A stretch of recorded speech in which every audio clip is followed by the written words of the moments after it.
Assalamualaikum warahmatullahi wabarakatuh. Waalaikumsalam warahmatullahi wabarakatuh. Wassalatu wassalamu ala asyrofil anbiya'i wal mursalin sayyidina Muhammadin wa ala alihi washabihi ajmain, amma ba'du. Bapak Ibu sekalian, mari kita awali pertemuan hari ini dengan baca surah Al-Fatihah.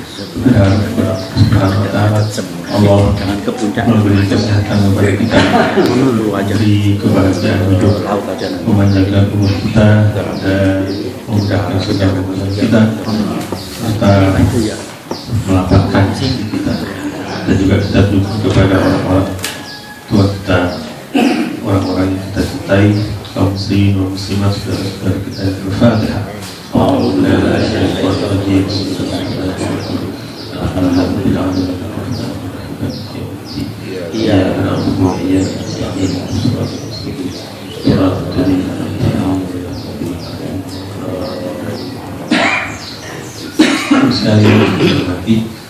Itu dalam selebaran yang kemarin sebutkan itu ada salah tulis ya Pak ya. Nanti ya kita ada sedikit koreksinya. Surtika itu pakai to, tapi itu tertulis pakai ta. Tulis ya. Bapak sekalian, kali ini pertemuan yang terakhir menjelang Ramadan, kita akan menjelaskan sedikit tentang Ramadan. Jadi ada sebuah hadis yang menyebutkan Rasulullah bersabda bahwa sumu li ru'yatihi wa aftiru li ru'yatihi. Rasulullah bersabda, berpuasalah kalian dengan sebab melihat bulan, dan berlebaranlah kalian dengan sebab melihat bulan. Jadi diawali dengan melihat bulan. Melihat bulan ini bukan berarti setiap saat kita lihat bulan di atas, tidak. Tapi melihat bulan di sini adalah bulan muda. Bulan muda atau hilal yang biasanya muncul di ufuk barat pada setiap akhir bulan. Memang pada masyarakat masa lalu itu penghitungan bulan ini paling rumit karena harus memerlukan konsentrasi. Tapi ini adalah yang sebenarnya juga artinya lebih mudah dibanding bulan-bulan matahari. Sementara bulan matahari itu memerlukan satu perhitungan astronomi.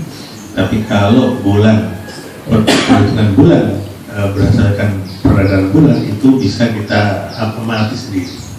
Jadi setiap waktu senja kita amati.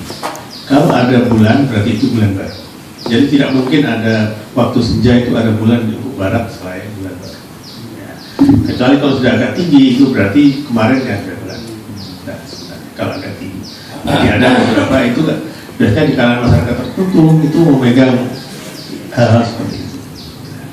Ada di masyarakat Jawa itu yang berhitung hanya 29-30. Jadi menghitung kalau hari ini 29, bulan depan 30, bulan depannya 29, 30. Tapi kalau bulan-bulan yang ditentukan seperti bulan Arab itu mungkin bisa 29 kemudian 30, bisa 30 kemudian 29. Itu tergantung karena bagaimana melihat fenomena alam. Nah, pertama pada saat itu belum dikenal ilmu astronomi, jadi semua itu menghitungnya melalui pandangan mata yang disebut dengan ru'yat. Ru'yat itu adalah pandangan mata. Insya Allah puasa bulan tahun ini itu akan jatuh hari Ahad. Sudah tidak bisa hari Senin, sudah tidak bisa karena hari Ahad. Karena apa? Karena bulan Sya'ban kelihatannya akan digenapkan menjadi 30 hari. Tapi apakah mungkin terjadi perbedaan awal Ramadan? Mungkin saja terjadi. Mungkin ada yang sudah memulai pada hari Sabtunya, yaitu tanggal 28, karena berdasarkan perhitungan astronomi, ijtima atau konjungsi itu sudah terjadi pada hari Jumat. Nah, konjungsi pada hari Jumat pukul 17 dari 17 sekitar jam 3 sore. Ketika matahari terbenam, bulan tidak bisa dilihat secara mata telanjang karena kondisi bulan masih di bawah 0 derajat. Jadi berbalap itu matahari terbenam dulu, walaupun matahari terbenam dulu, bulan terakhir, tetapi karena jaraknya begitu dekat, tidak bisa terlihat bulan. Walaupun ada jarak sekitar berapa menit, tapi tidak detik, tapi bulan tetap tidak bisa terlihat.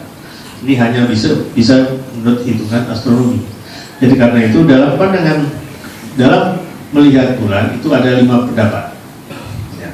Pendapat pertama itu, jika sudah terjadi konjungsi terjadi sebelum itu, maka keesokan harinya sudah dianggap bulan baru. Ini yang bisa ngitung hanya orang-orang ahli astronomi, Pak. Ya. Karena kita tidak bisa melihat kapan terjadi konjungsi, karena konjungsi itu tidak bisa dilihat dengan mata kepala telanjang. Jadi hanya bisa melalui hitungan-hitungan. Yang kedua melihatnya, setelah tadi konjungsi harus ada satu lebih. Jadi walaupun boleh 0,001 itu dianggap wujud hilal, walaupun sudah lebih. Karena itu menurut pandangan yang kedua ini, atau pandangan pertama, pandangan kedua, dia akan berpuasa pada hari Sabtu. Ya, karena apa? Karena pendapat kedua melihat bahwa karena konjungsi terjadi pada pukul 3, maka hilal sudah ada walaupun bentuk sangat kecil, 0,00 derajat. Ini pendapat yang kedua. Nah, pendapat ketiga menyatakan bahwa bulan setelah konjungsi harus memiliki ketinggian yang mungkin dilihat. Itu yang disebut imkanul ru'yah. Imkanul ru'yah berapa? Menurut konversi negara-negara Islam itu di tahun 83, dia hanya bisa dilihat bulan, bisa dilihat telanjang itu setelah 5 derajat. 5 derajat. Kalau tidak 5 derajat belum bisa. Tapi dalam kesepakatan di Indonesia 3 derajat. Kemudian direvisi lagi menjadi 2,5 derajat sudah bisa dianggap imkanul ru'yah. Karena kenapa? Karena ada beberapa pengalaman terjadi bahwa pernah bulan dilihat dalam posisi 2,5 derajat. Karena itu kemudian diturunkan imkanul ru'yah, standar imkanul ru'yah itu menjadi 2,5 derajat. Jadi 1,5 derajat orang tidak perlu melihat bulan lagi, tapi cukup dengan perhitungan itu sudah biasa dianggap besok adalah berpuasa. Nanti akan kita sebutkan contohnya. Yang keempat, bulan harus sesuai juga dengan ru'yah. Ini yang diikuti oleh banyak beberapa negara. Jadi walaupun dalam hitungan-hitungan kita bulan sudah bisa dilihat, sudah imkanul ru'yah, misalnya ketinggiannya sudah 3 derajat, tapi tetap harus ada yang bisa melihat. Nah, karena itu ada namanya beberapa di Kementerian Agama itu dia di bawah ada badan hisab dan ru'yah. Badan hisab dan ru'yah ini dia pekerjaannya hanya menghitung kapan awal bulan, kemudian menghitung jadwal imsakiyah, jadwal sholat, dan kemudian tiap awal bulan selalu mereka melihat apakah terlihat bulan atau tidak sebagai pencocokan dengan kalender. Nah, ini yang paling banyak diikuti. Tapi ini harus sesuai. Misalnya begini, ketinggian bulan itu sudah 2,5 derajat. Kemudian dilihat, terlihat, itu namanya sesuai. Soalnya ada pernah bisa saja nanti kejadian awal puasa nanti secara astronomi bulan masih 0 derajat, tapi nanti ada orang yang mengaku bisa melihat dan dia berani disumpah misalnya. Itu di Indonesia ditolak karena dia bertentangan dengan ilmu. Karena bagaimana? Secara ilmu itu tidak mungkin bisa dilihat, tapi kenapa itu bisa ada orang yang mengaku melihat walaupun dia disumpah, tapi tetap tidak bisa diterima karena tidak mungkin, karena bertentangan dengan ilmu. Ini mengikut pendapat seorang ahli fikih namanya Imam Ibadi. Itu pendapat kelima, dia tidak peduli lagi dengan hisab, tidak peduli lagi dengan astronomi, yang penting dia cukup melihat bulan. Yang pendapat kelima. Jadi pendapat kelima ini hanya diikuti oleh Arab Saudi. Jadi di Arab Saudi itu sering bertentangan dengan ilmu. Mestinya bulan tidak bisa dilihat, tapi banyak orang bisa menyaksikan bulan itu, maka disumpah. Disumpah, kemudian malam hari diputuskan jadi awal bulan keesokan harinya. Jadi ada 5 pendapat bagaimana menyikapi awal bulan. Jadi kalau nanti ada orang yang memulai mulai hari Sabtu misalnya, Bapak tidak usah kaget, berarti dia mengikuti pendapat pertama dan kedua. Nah, kalau ada orang yang memulai puasa hari Minggu, karena dia mungkin memulai puasa dengan perhitungan yang model 3. Ya. Kalau ada orang yang memulai nanti hari Minggu tanpa ada perhitungan hisab, berarti dia mengikuti pendapat yang kedua. Di Arab Saudi kelihatannya akan dimulai pada hari Sabtu. Di Arab Saudi akan dimulai pada hari Sabtu. Karena perbedaan jarak kita dengan Arab Saudi 4 jam, kemungkinan bulan akan sedikit lebih tua. Walaupun posisinya sama, tapi sedikit lebih tua dan lebih lama tinggal di situ. Mungkin ada yang bisa melihat. Kebetulan posisi Mekah ini posisinya juga sangat strategis, yaitu masih ada tulistiwa. Dari tulistiwa saya menginginkan untuk menyaksikan bulan baru. Nah, nanti akan berbeda dengan bulan awal bulan Syawal, Lebaran. Tampaknya kita yang akan mulai puasa pada hari Ahad, kita akan berlebaran, kita hanya berpuasa 29 hari. Karena kita akan berlebaran tanggal 28. Jadi tanggal 28 itu kita mengenakan sarung baru, baju baru.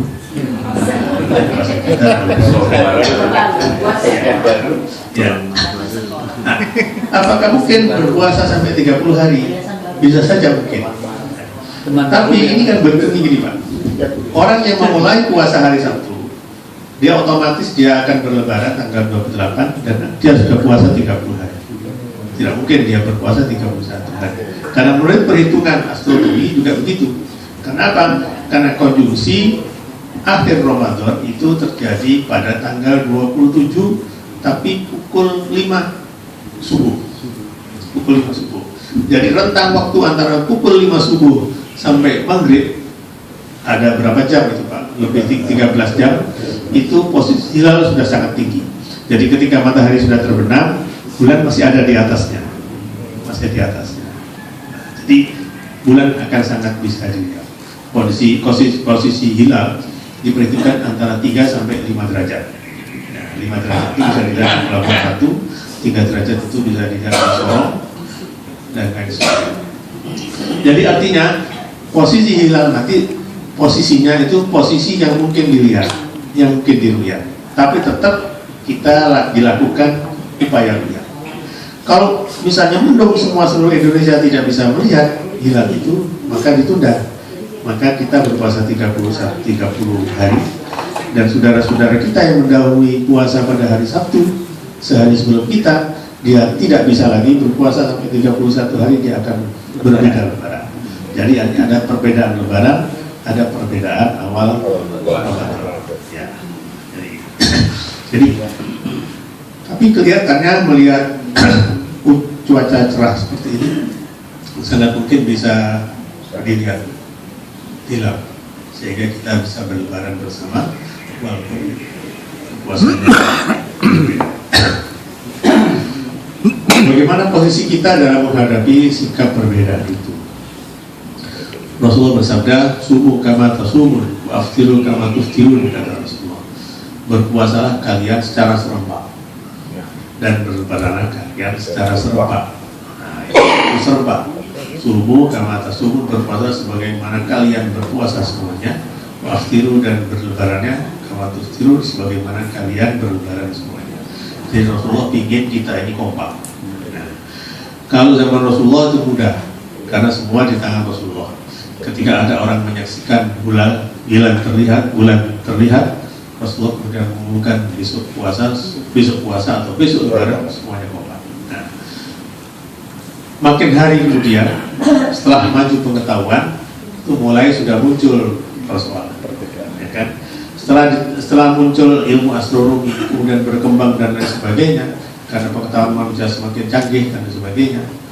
Apalagi kata Pak Ari tadi, orang semakin banyak bertanya pada Google dan sebagainya. Itu orang semakin banyak pilihan. Karena itu disadarkan kembali oleh Majelis Ulama Indonesia bahwa boleh berbeda-beda. Kalau berbeda itu tidak boleh kita berterus terang, supaya untuk tidak menunjukkan perbedaan. Ya. Dulu itu ada di Jakarta, ini ada namanya Gunung Mansur. Guru Mansur itu kakeknya Ustaz Yusuf Mansur. Itu termasuk ahli falak Betawi, ahli falak Betawi. Guru Mansur itu di jabatan 5. Beliau ini muridnya Habib Usman bin Yahya. Jadi Guru Mansur ini termasuk orang ahli astronomi dan selalu berbeda, sering berbeda dengan kebanyakan orang. Tapi beliau tidak pernah mengumbar secara terus terang.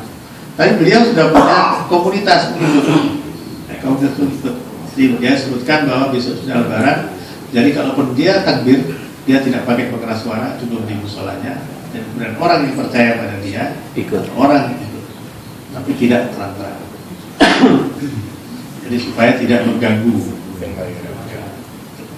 Saya pernah sekali ke masjid beliau, Tuan Guru Mansur. Saya tidak tahu sekarang apa sudah dirombak, tapi itu ada satu tonggak tentang ahli astronomi asal Betawi. Kalau di Jawa Tengah itu banyak ada tokoh Muhammadiyah yang ahli hisab itu namanya Jindar At-Tamimi. Profesor Jindar At-Tamimi ini dia mengikuti pendapat yang pertama. Dia kalau sudah ada dia besoknya itu tidak hanya mutlak. Apakah berbeda antara sebagian orang dengan Muhammadiyah? Tidak seperti itu. Jadi di kalangan non Muhammadiyah juga banyak perbedaan seperti itu. Seperti yang ceritakan tadi, Guru Mansur itu adalah sebagian masyarakat tidak berbeda dengan masyarakat Betawi. Begitu juga ada beberapa ahli astronomi yang lain yang memiliki keyakinan berbeda dalam memulai amal puasa. Nah, bagi kita orang yang tidak mengerti hal-hal seperti itu, kita lebih mudah yaitu mengikuti pemerintah. Kenapa? Karena pemerintah memiliki perangkat yang mengapa? Karena di badan hisab dan ruyat yang dimiliki oleh pemerintah itu melibatkan semua ormas, semua sektor, semua ormas ada di situ, kecuali Ahmadiyah. Semua ada di situ. Semua ada di situ dan semua memberikan pandangan, semua memberikan hitung-hitungan dan sebagainya. Nah, kemudian ada yang sepakat, ada yang tidak, atau kemudian mereka sepakat semuanya, tapi ada beberapa yang keluar dari kesepakatan itu adalah persoalan-persoalan yang biasa. Dan biasanya kita sebutkan biasanya kalau ada terjadi perbedaan, mari kita menghormati perbedaan. Ya, tidak perlu dibesar-besarkan. Ya. Bang, karena apa? Karena di Indonesia ini negara Pancasila. Berbeda dengan di Malaysia, di Brunei, di Arab Saudi. Kalau di Malaysia ada orang berlebaran berbeda, dihukum. Ya, di Arab Saudi juga dihukum. Brunei dihukum karena mereka menetapkan syariat Islam yang menjadikan negara sebagai istilahnya itu panduan. Ulil amri itu menjadi penentu terutama terkait dengan puasa. Bapak sekalian, tentu pada puasa ini ada memiliki banyak keistimewaan. Seperti pernah kita ceritakan bahwa pada bulan puasa ini ada tiga macam jenis orang yang berpuasa. Yang satu adalah awam. Nah, kita ini awam, Pak. Orang awam itu puasanya kayak seperti apa? Ini menurut Imam Ghazali. Orang awam itu puasanya yaitu dia tidak hanya berlapar dan berhaus-haus, ya sesuai dengan ketentuan. Jadi imsak kita sudah tidak makan, tidak minum. Kemudian maghrib kita makan dan minum. Kemudian selama puasa itu juga kita menjaga mohon maaf kemaluan kita. Jadi makan, minum dan satu hal itu yang kita jaga selama bulan puasa. Itu puasa awal. Tentang puasa yang kedua itu puasa khawas. Nah, tingkatan kedua puasa khawas. Khawas, tulisannya KHAWAS, khawas. Khawas ini dia tidak hanya berlapar dan dahaga, tapi juga menjaga mata.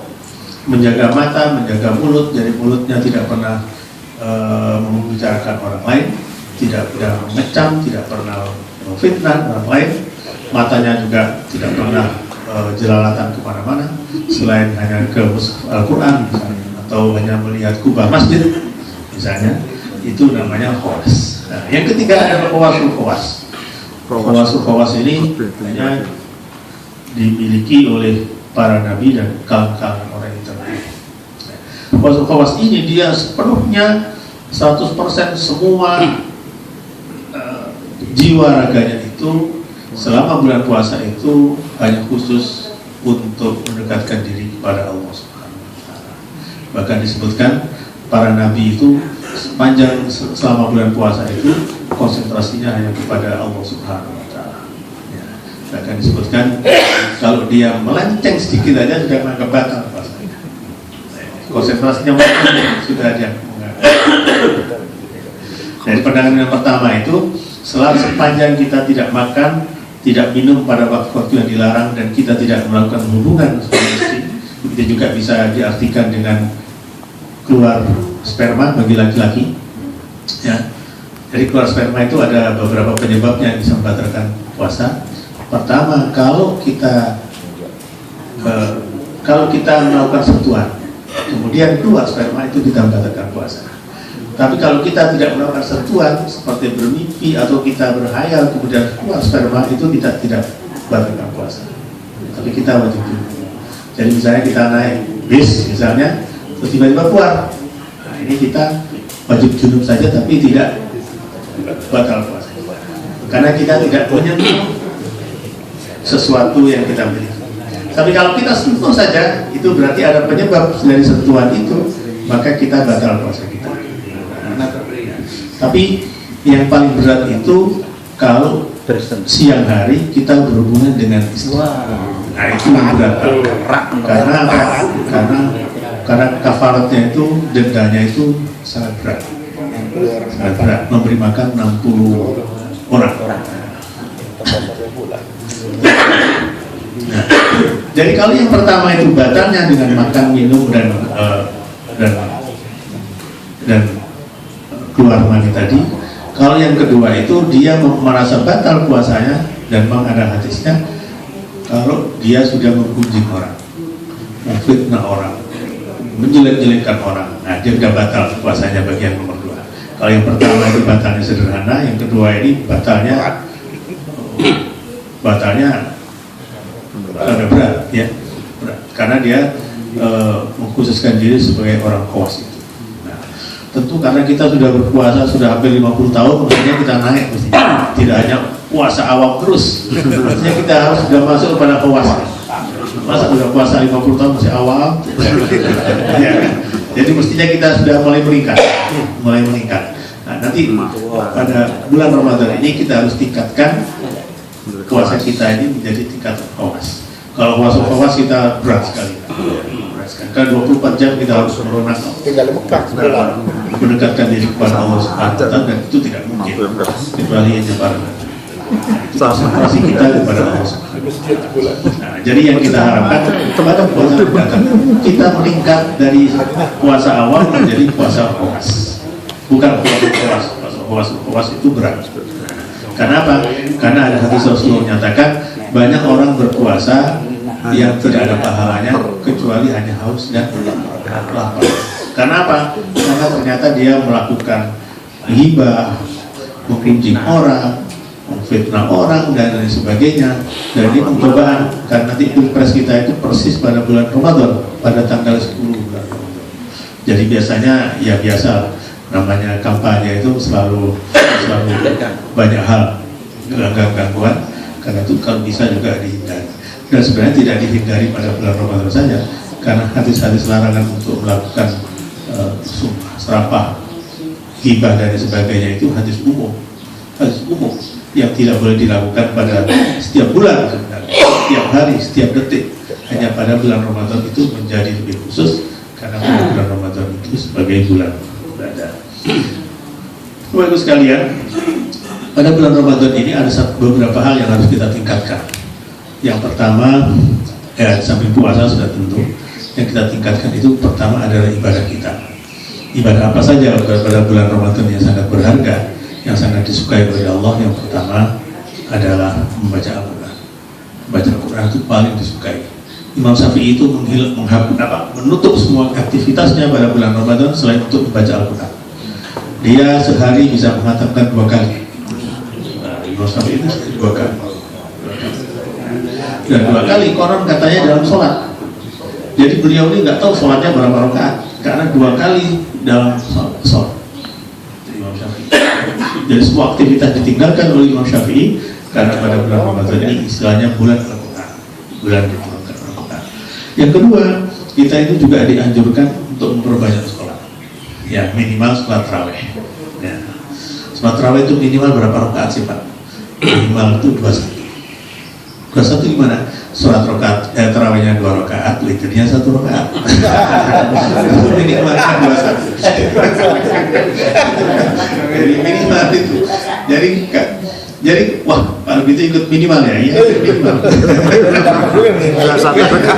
Jadi sholat malam itu batas minimalnya ya 2 rakaat, kalau witir ya minimalnya 1 rakaat. Jadi kita tidak, kalau Bapak pingin rakaat yang banyak silakan. Jadi Bapak pingin sholat banyak misalnya, karena kalau dalam teks-teks kita itu orang Madinah itu dulunya tarawihnya 36 rakaat. Setelah 20 rakaat, kemudian sejak beberapa imam kemudian itu diubah 36 rakaat. Kenapa katanya? Karena untuk menggantikan tawaf.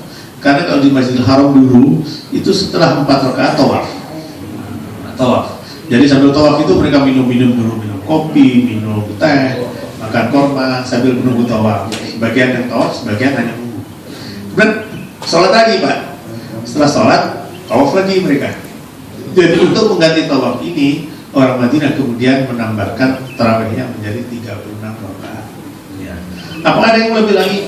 Tentu banyak yang mau lebih lagi. Yang lebih lagi sampai rumah mereka nambah lagi sholat malam. Ada yang sepanjang malam melaksanakan sholat, dan sebagainya.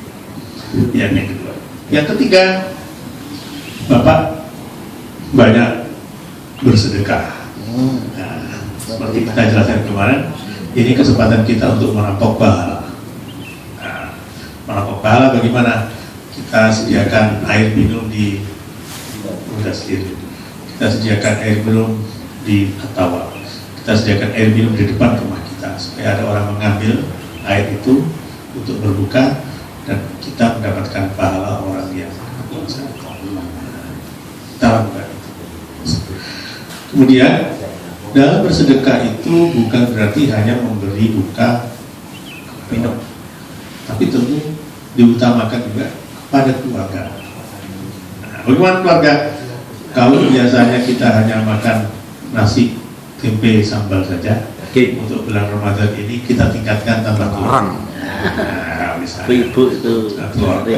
Kalau biasanya hanya telur, kita tingkatkan ayam. Dia harus ada peningkatan seperti itu. Itu yang disunatkan untuk memberikan kelebihan, kenyamanan kepada keluarga. Tapi tidak boleh berlebihan. Nah, ini Pak. Jadi kadang-kadang kalau kita diundang buka bersama, wah kita kadang-kadang rasanya melihat makanan mau dimakan semuanya. Ada kambing, ayam, dan lain sebagainya. Padahal tidak mungkin bisa kita makan semuanya.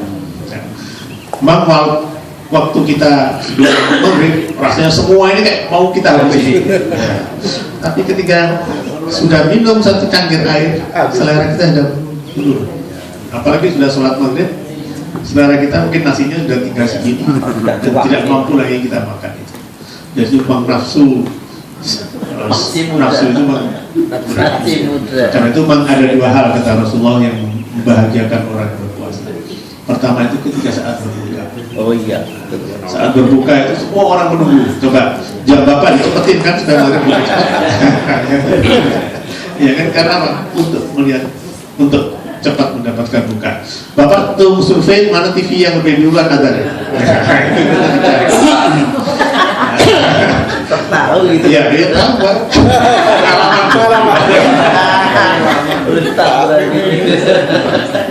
Yang kedua, nanti kebahagiaan ketika melihat Allah Subhanahu wa Ta'ala.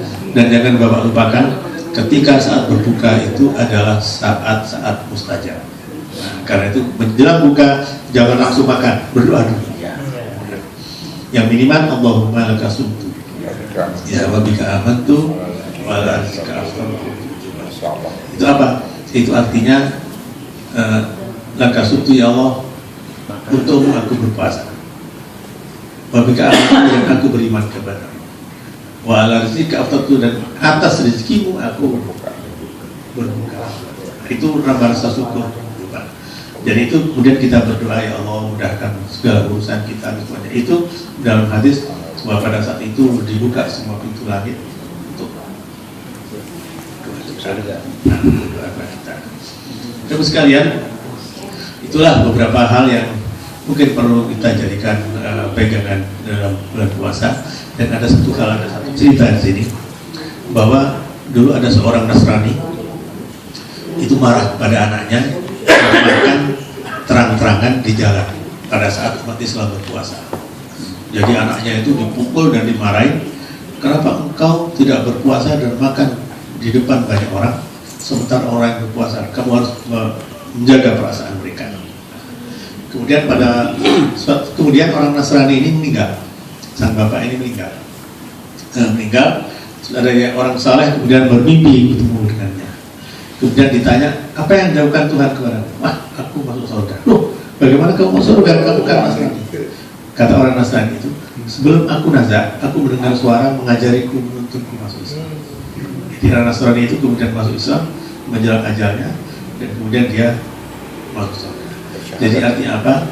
Jadi ada hadis, barang siapa yang gembira dengan masuknya bulan Ramadan, maka dia akan diselamat dari api neraka. Jadi kita gembira saja pada bulan Ramadan, menghormati bulan Ramadan, kita sudah mendapatkan keberkatan seperti itu. Dulu Pak katanya, dulu ada perda dulu sebenarnya yang melarang warung itu buka dulu. Nggak tahu tuh perda itu apa sudah diganti ya. Dulu katanya begitu, di Jakarta itu ada perda yang melarang warung itu buka. Sekarang itu tetap tutup, tapi kaki banyak di situ.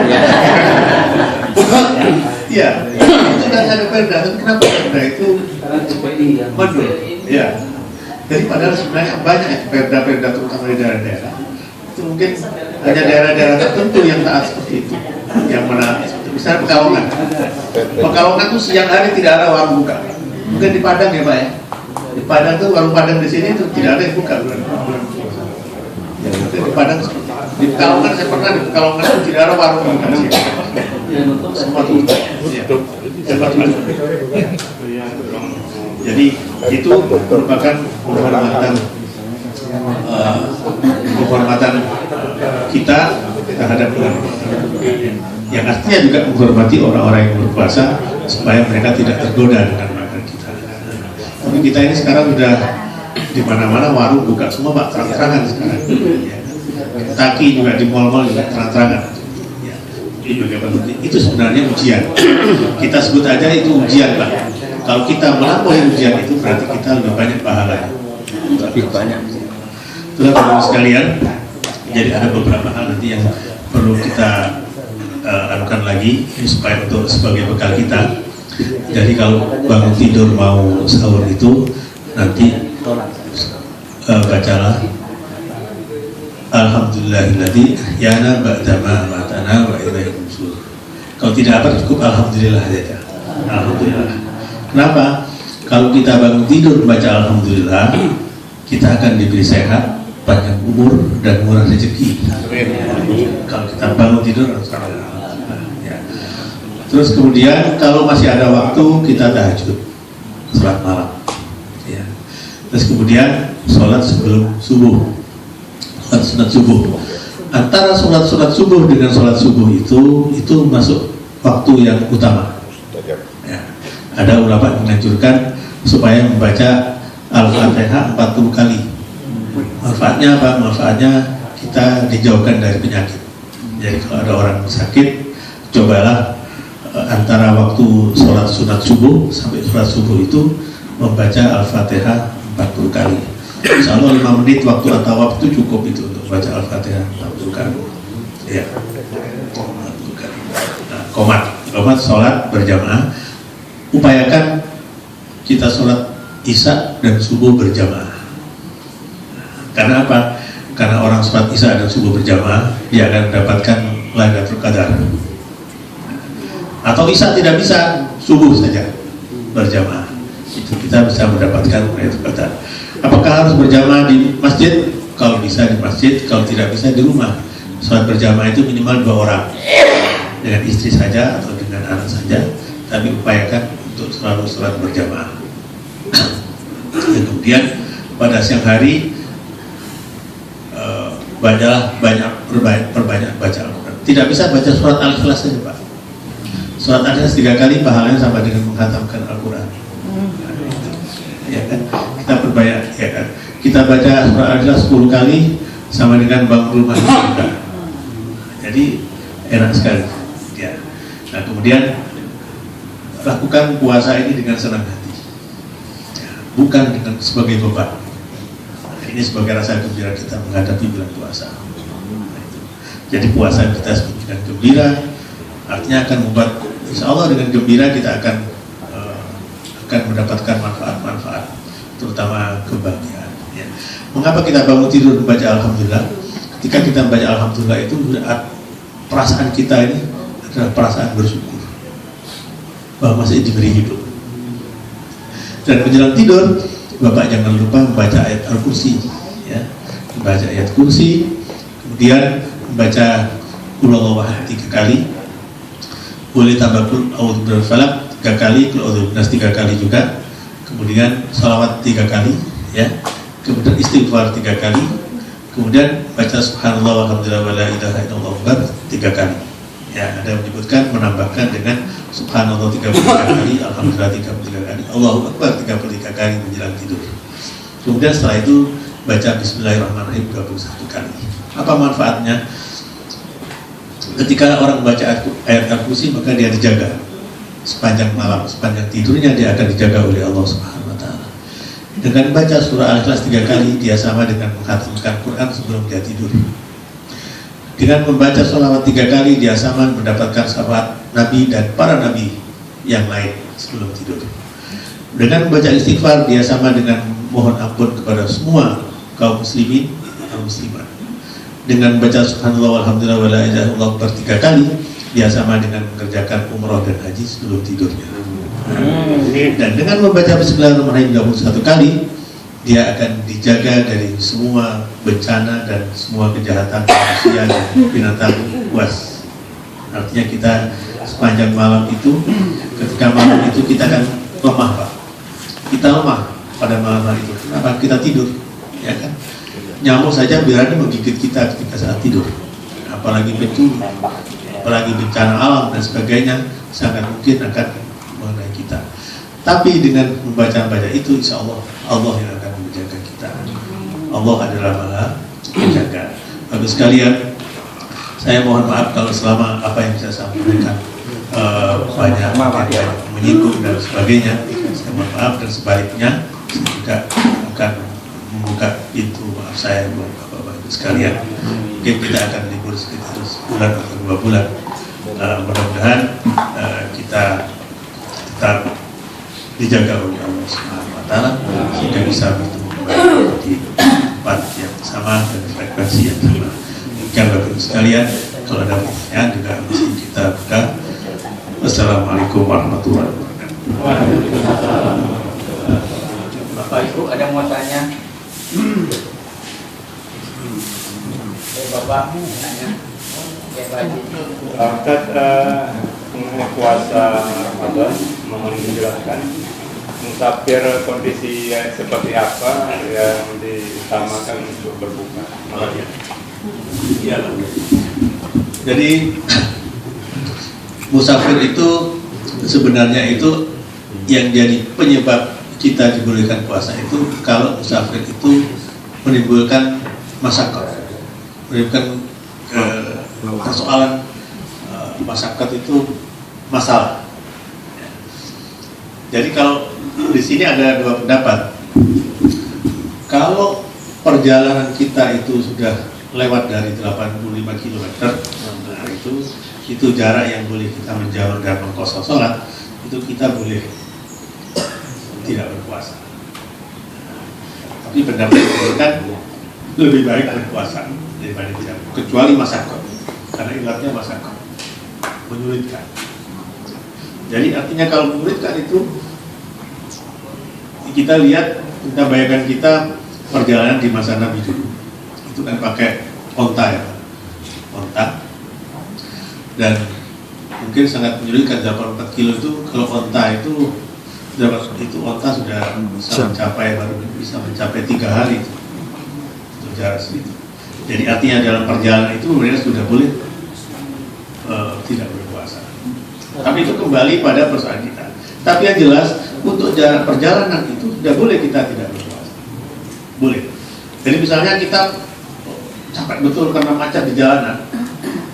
Apa kalau nanti kalau diteruskan berpuasa nanti bisa pingsan, lebih baik tidak berpuasa. Jadi ada relatifnya tergantung pada kondisi. Jadi itu sama dengan kesehatan kita. Kalau saya sakit, puasa apa tidak? Kalau sakit pusing berat, itu tidak harus minum obat, tidak harus berpuasa. Tapi kalau hanya mungkin sakit-sakit yang bisa dibuat tidur, bisa, dia tidak perlu membatalkan puasa. Jadi ada hal-hal yang terkait yang tergantung pada melihat bagaimana melihat kondisi.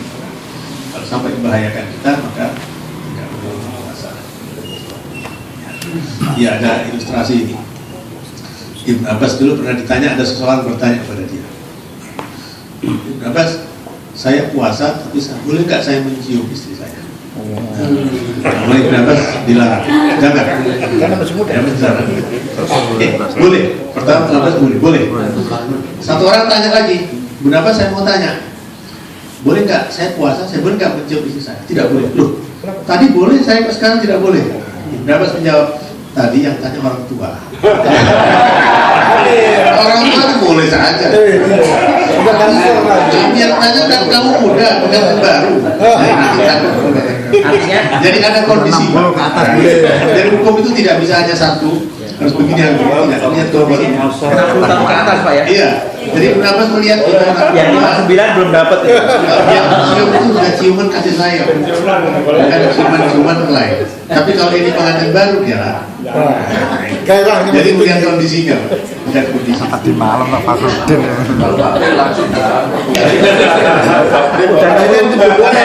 Boleh. Menyambung tadi ya, niatnya Pak. Kalau kita mau safari perjalanan ya, niatnya dari awal itu udah mau puasa Pak. Nanti lihat aja di tengah jalan kuat saya akan boleh ya. Jadi begini Pak, ini kan namanya buka itu kan darurat. Jadi tetap kita niatnya puasa.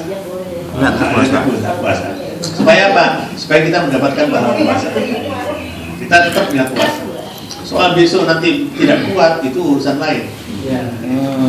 Jadi tidak boleh orang tidak berniat puasa. Seperti pernah sebutkan di Atama kemarin, kalau orang sengaja tidak puasa sehari, maka dia tidak bisa digantikan dengan puasa setahun. Tidak bisa digantikan. Kalau dia sengaja, Pak. Saya tidak puasa sehari. Bulan Ramadan itu tidak bisa digantikan dengan puasa setahun. Bahkan Abu Lais menyebutkan dia harus menggantikan 3.000 hari. 3.000 hari. Kalau dia sengaja tidak puasa. Jadi kita tetap berniat untuk berpuasa. Kalau kondisi kemudian tidak memungkinkan kita puasa, itu kerja berat itu dia harus niat puasa. Soal kondisi, nah itu kondisi lain.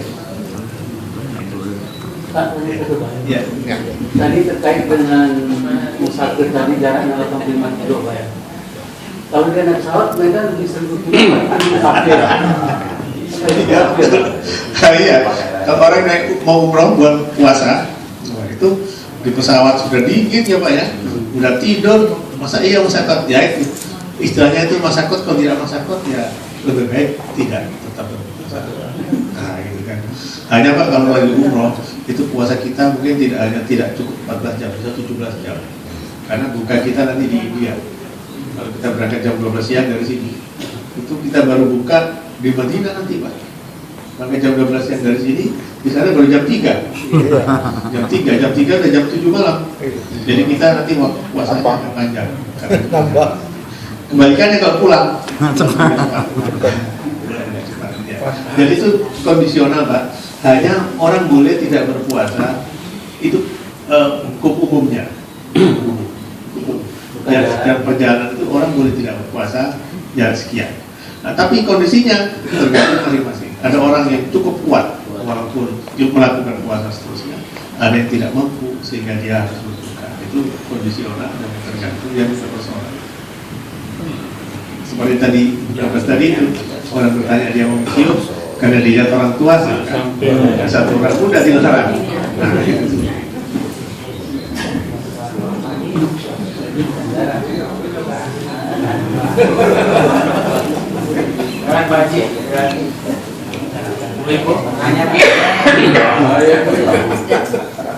Ada mustasak baca yang mengatakan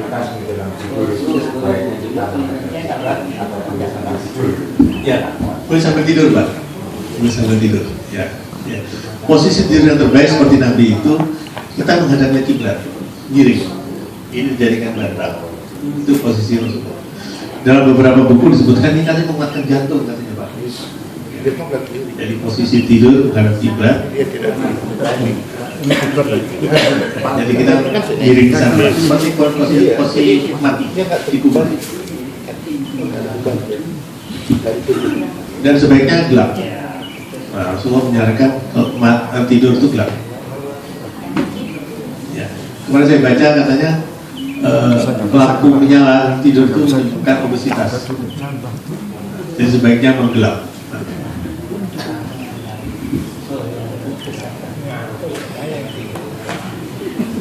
Mungkin satu lagi Pak. Hukumnya kalau kita saling memaafkan sebelum puasa tadi itu, apakah atas dasar hadis Nabi waktu naik mimbar amin amin tadi itu Pak, saling memaafkan sebelum puasa itu, menjalankan puasa. Iya Pak. Jadi ini sebenarnya kan itu antisipatif. Ya. Jadi kan idealnya orang itu habis puasa itu tidak punya dosa. Tidak hanya punya dosa kepada Allah, juga tidak punya dosa dengan sesama. Gitu kan. Idealnya seperti itu. Nah, sebagian orang dia merayakannya setelah Lebaran.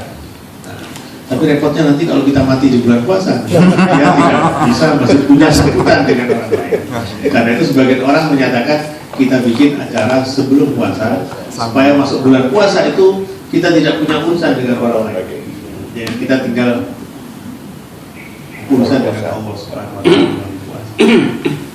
Jadi itu terkait dengan atau mungkin dasarnya waktu Rasulullah naik mimbar mau akan ceramah tadi kan jangan terimalah apa puasa umatmu sebelum sampai apa. Ya itu Pak, ada 3 amin itu. Jadi memang sebaiknya kita sebelum puasa kalau masih ada orang tua kita datangi orang tua kita. Ya. Kalau tidak bisa kita datangi, cukup kita telepon. Telepon tidak bisa karena mungkin belum ada sinyal. Telegram tidak ada surat Pak. Pokoknya bagaimana ada komunikasi bahwa kita mohon doa. Kalau sudah wafat Pak, kalau sudah meninggal. Ya, kalau sudah meninggal ya kita berziarah atau ya kita kirim doa, meminta berdoa kepada orang tua. Orang tua kita doakan. Orang tua kita doakan itu kan orang tua nanti tersadarkan kemudian. Karena apa? Ada sebuah hadis menyatakan orang yang berziarah pada makam orang tuanya pada hari Jumat atau Kamis atau hari Sabtu, sehari setelahnya atau sehari sebelumnya, dia tercatat sebagai orang yang taat kepada orang tua. Kalau tidak bisa ya kita doakan. Karena apa? Ada hadis selalu menyebutkan kalau kita bersedekah niatkan untuk orang tua kita. Nah, misalnya sedekah air, dan kan sedekah untuk orang tua. Jadi orang tua dapat pahala, kita juga dapat pahala. Jadi tadi pagi mungkin ada yang menyiapkan makanan, mungkin sebaiknya diniatkan untuk orang tua. Karena ada orang tua kita nanti dapat pahala, kita juga dapat pahala. Ya, banyak begini Pak. Ini kemurahan Tuhan, ya, kemurahan Allah Subhanahu Wa Taala. Misalnya kita puasa kemudian dirampok orang, bukan berarti pahala kita habis, pahala kita bertambah. Jadi kita puasa kemudian Pak Pri datang ke saya kasih minum buka, bukan pahala saya habis, Pak Prima mendapatkan pahala yang saya lakukan, tapi saya juga tidak habis pahala saya, karena saya bertambah dengan satu pahala, yaitu apa?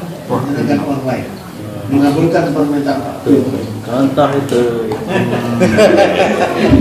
Tapi paling jago. Ada lagi, jangan biarkan.